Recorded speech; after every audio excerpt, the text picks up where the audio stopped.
अभी आतिशी जी ने कहा कि रिपोर्ट धीरे धीरे आ रही है, रिपोर्ट लाके करें क्या? आप बताइए, आपने 10 साल में एक पैरा भी, एक रिपोर्ट में अगर 50 पैरे हैं, एक पैरा भी आप इस सदन के समक्ष नहीं लाए, तो आप चाहते हैं ये भी ढेर का ढेर होकर के और बंद डब्बे में चली जाए रिपोर्ट? ऐसा कभी नहीं होने देंगे। हम एक एक रिपोर्ट लेंगे, उस पर बात करेंगे और अधिकारियों की जिम्मेदारी फिक्स करेंगे और उसका जो निष्कर्ष होगा उसको लागू किया जाएगा। सीएजी भ्रष्टाचार को खत्म करने, कम करने का सबसे बड़ा इंस्ट्रूमेंट है, लेकिन जो सरकार दिल्ली में 10 साल रही, भ्रष्टाचार मिटाने के नाम पे तो आती रही, लेकिन एक भी जो ऑब्जर्वेशन थी, सुपरविजन था, भ्रष्टाचार को रोकने का जो इंस्ट्रूमेंट था, उसका कोई इस्तेमाल नहीं हुआ। सीएजी के अपराध से दिल्ली की पूर्व सरकारें बच नहीं सकती। नमस्कार, स्वागत है आपका द न्यूज पर। मैं हूं आपके साथ शेरिन। देश की राजधानी दिल्ली के 1 लाख करोड़ के बजट से बौखलाई आम आदमी पार्टी खड़े कर दिए सवाल। कहा गया कि इस बजट में भारतीय जनता पार्टी छुपा रही है बहुत कुछ, और इसी डबल स्टैंडर्ड पर विधानसभा अध्यक्ष विजेंद्र गुप्ता ने आम आदमी पार्टी का उतार दिया नकाब कि किस तरीके से सीएजी रिपोर्ट पर सवाल जब करते हैं तो भागती है आम आदमी पार्टी। और आज जब सदन में हो रही है बजट को लेकर चर्चा, उसके बावजूद भी विवाद खड़ा करने की कोशिश कर रही है आतिशी।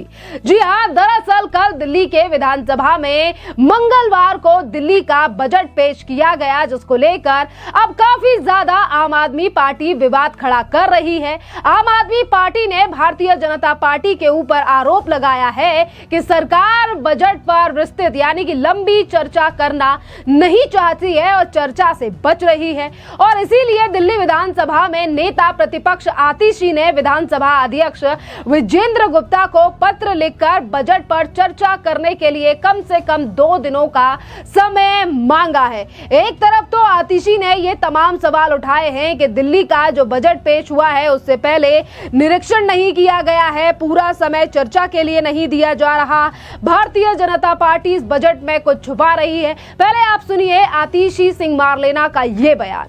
जो बजट सत्र होता है वो बजट की पेशकश और बजट पे चर्चा के लिए होता है, लेकिन कल जब आज का लिस्ट ऑफ बिजनेस आया तो मुझे बहुत अचंभा हुआ कि बजट पेश होने के अगले दिन बजट पे सिर्फ 1 घंटे की चर्चा है। दुनिया के अलग अलग मुद्दे आज लिस्ट ऑफ बिजनेस में हैं और बजट पे मात्र 1 घंटे की चर्चा। तो मैं ये भारतीय जनता पार्टी से जानना चाहती हूं, वो छुपा क्या रहे हैं? ऐसा क्या है बजट में कि वो उस पर चर्चा नहीं करना चाहते? सबसे पहले इकोनॉमिक सर्वे पेश नहीं हुआ, जो आंकड़े अर्थव्यवस्था के हैं, टैक्स के हैं, वो दिल्ली के लोगों के सामने नहीं आए। और अब जब बजट पे चर्चा का समय आया है तो बजट पेश होने के बाद सिर्फ 1 घंटे पे चर्चा बजट की। इससे तो साफ नजर आ रहा है कि दाल में कुछ काला है। मैंने विजेंद्र गुप्ता जी को चिट्ठी लिखी है, अध्यक्ष जी को चिट्ठी लिखी है और उनसे आग्रह किया है कि कम से कम 2 दिन पूरे बजट पे चर्चा होनी चाहिए। सत्ता पक्ष कह सकता है कि सीएजी पे चर्चा से आप भाग रहे, तो आज के दिन की बात कही सीएजी पे चर्चा होगी, पर फिर क्या बजट पे चर्चा नहीं करेंगे? कर ले सीएजी पे चर्चा फ्राइडे को, बजट सत्र को आगे बढ़ा ले। बजट सत्र को 2 दिन और बढ़ाएं, 3 दिन और बढ़ाएं, पर आप बजट पे सिर्फ 1 घंटे की चर्चा करेंगे तो सवाल तो उठेगा कि आप बजट में क्या छुपा रहे हैं। ये आपने सुना कि किस तरीके से आतिशी सिंह ने सवाल उठाए हैं और कहा है कि पहले इकोनॉमिक सर्वे नहीं किया गया और अब सरकार बजट पर चर्चा नहीं कर रही है और सरकार बजट पर चर्चा उसे करनी चाहिए, जिसका जवाब अब दिया गया है भारतीय जनता पार्टी के गोंडा से विधायक जय महावर की तरफ से। और आतिशी चिंता ना करें, बजट पर पूरा पर्याप्त चर्चा होगी। कल स्पीकर साहब ने खुद भी कहा था कि 2 दिन सदन में इस पर चर्चा होगी, तो वो नहीं होगी ऐसा क्यों कह रहे हैं? शायद वो सीएजी रिपोर्ट पर डिस्कशन से डर रहे होंगे, तो अन्य चर्चाएं भी होंगी, लेकिन मैं ये मानता हूं बजट पर बेहद पर्याप्त चर्चा होगी।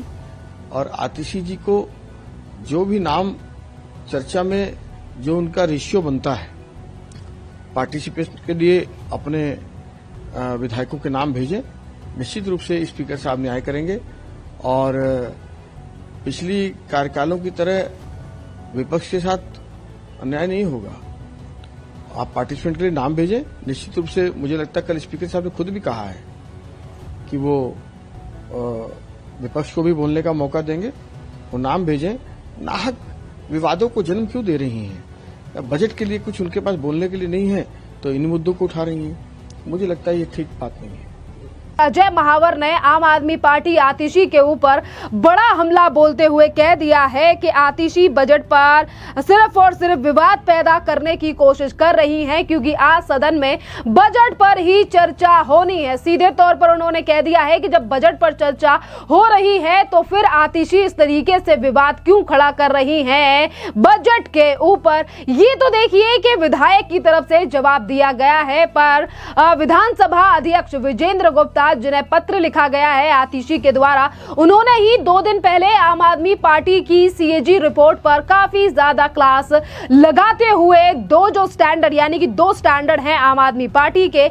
आज जब बजट पेश किया गया है दिल्ली में तो कहा जा रहा है कि बीजेपी सरकार रेखा गुप्ता सरकार को छुपा रही है, इसीलिए विस्तृत जो जांच चर्चा नहीं की जा रही है। वहीं दूसरी तरफ जब इसी सदन में सीएजी का मुद्दा उठाया जाता है, आम आदमी पार्टी के विधायकों से सवाल पूछे जाते हैं, 10 साल का ब्यौरा मांगा जाता है, तो यही विधायक वॉकआउट कर देते हैं, बाहर ब्लैक कलर की पट्टियां लेकर खड़े हो जाते हैं और कहते हैं कि सदन में विपक्ष की बात नहीं सुनी जा रही है जब जवाब नहीं दिया जाता है। सुनिए विजेंद्र गुप्ता ने किस तरीके से आतिशी सिंह मारलेना और पूरी आम आदमी पार्टी की क्लास लगाई है। मैं सदन को अवगत करा दूं, सीएजी का पूरा सब्जेक्ट पब्लिक अकाउंट्स कमेटी से जुड़ा हुआ है, कमेटी ऑन गवर्नमेंट अंडरटेकिंग से जुड़ा हुआ है और सदन से जुड़ा हुआ है। इसलिए अभी पीएससी का गठन होगा, CO committee on government undertaking का गठन होगा और साथ ही एपीएमएस जो हमारा ये एप्लीकेशन है इसको विभाग तैयार करेगा, जिससे कि इस पर गति आएगी और हम सीएजी के तमाम पैरास को जल्दी से जल्दी सेटल करना चाहते हैं। जितनी रिपोर्ट अभी आतिशी जी ने कहा कि रिपोर्ट धीरे धीरे आ रही है, रिपोर्ट लाके करें क्या? आप बताइए, आपने 10 साल में एक पैरा भी, एक रिपोर्ट में अगर 50 पैरे हैं, एक पैरा भी आप इस सदन के समक्ष नहीं लाए, तो आप चाहते हैं ये भी ढेर का ढेर होकर के और बंद डब्बे में चली जाए रिपोर्ट। ऐसा कभी नहीं होने देंगे। हम एक एक रिपोर्ट लेंगे, उस पर बात करेंगे और अधिकारियों की जिम्मेदारी फिक्स करेंगे और उसका जो निष्कर्ष होगा उसको लागू किया जाएगा। सीएजी भ्रष्टाचार को खत्म करने, कम करने का सबसे बड़ा इंस्ट्रूमेंट है, लेकिन जो सरकार दिल्ली में 10 साल रही, भ्रष्टाचार मिटाने के नाम पे तो आती रही, लेकिन एक भी जो ऑब्जर्वेशन थी, सुपरविजन था, भ्रष्टाचार को रोकने का जो इंस्ट्रूमेंट था, उसका कोई इस्तेमाल नहीं हुआ। ये बहुत एक विषय पूरा होने दीजिए पहले। मैं 1 मिनट लूंगा आपका। ये गंभीर मामला है सीएजी का। सीएजी के अपराध से दिल्ली की पूर्व सरकारें बच नहीं सकती। बताइए, आप अपनी बात बताइए। अध्यक्ष जी, हम आपका धन्यवाद करते हैं। देखिए, आपने देखा कि किस तरीके से विजेंद्र गुप्ता ने आम आदमी पार्टी और सीधा आतिशी से सवाल पूछा है। जिस तरीके से आतिशी ने कहा कि रिपोर्ट्स धीरे धीरे आ रही हैं, पर रिपोर्ट्स लाकर हम क्या करें जब आम आदमी पार्टी के नेताओं को चर्चा ही नहीं करनी है। देखिए, कल दिल्ली का बजट पेश किया गया और इस दिल्ली के बजट में काफी कुछ अहम चीजें रही और जिस पर अब आम आदमी पार्टी लगातार सवाल उठा रही है और ये कहा जा रहा है कि इस बजट में कुछ ना कुछ छुपा रही है सरकार। देखिए, अगर हम बजट की यहां पर बात करें, जो कि 2025 से 2026 का ये बजट है, जिसे अरविंद केजरीवाल की सरकार से ज्यादा, यानी कि यहां पर अगर इस बजट की बात करें तो देखिए 76,000 करोड़ रुपए का बजट 2024 से 2025 का आम आदमी पार्टी के द्वारा पेश किया गया था और इस बार रेखा गुप्ता की सरकार ने 1 लाख करोड़ रुपए का बजट पेश किया है, जो कि 31.5% ज्यादा है। यहीं पर अगर शिक्षा की बात करें तो शिक्षा में रेखा गुप्ता सरकार ने 19,291 करोड़ रुपए को आवंटित किया है और वहीं दूसरी तरफ आम आदमी पार्टी की अगर यहां पे बात करें तो आम आदमी पार्टी ने 16,377 करोड़ रुपए आवंटित किए थे शिक्षा विभाग के लिए और यहां पर अगर बात करें 1 लाख करोड़ रुपए में से बीजेपी ने, रेखा गुप्ता सरकार ने 19% बजट का शिक्षा में दिया है। और वहीं अगर बात की जाए यहाँ पर आम आदमी पार्टी की, तो उन्होंने दिए थे 16,377 करोड़ रुपए।